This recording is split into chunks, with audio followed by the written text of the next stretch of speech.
Cine râde cel mai mult?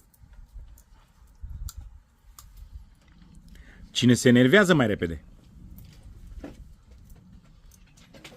Cine este mai încăpățânată?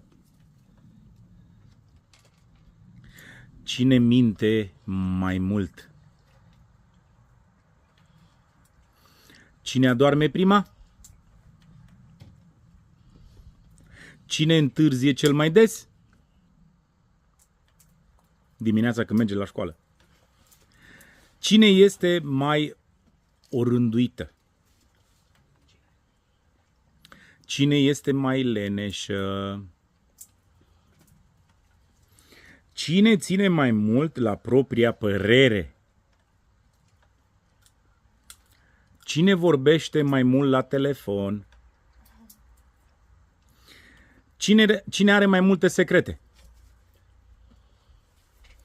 Cine iubește mai mult pe Daisy și pe papagal, animalele? Eu.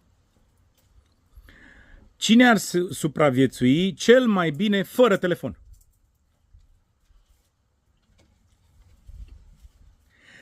Cine este mai curajoasă?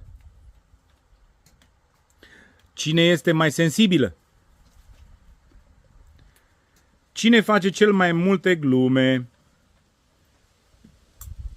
Cine ar rezista cel mai puțin fără dulciuri? Serios? Cine seamănă cel mai mult cu tatăl său?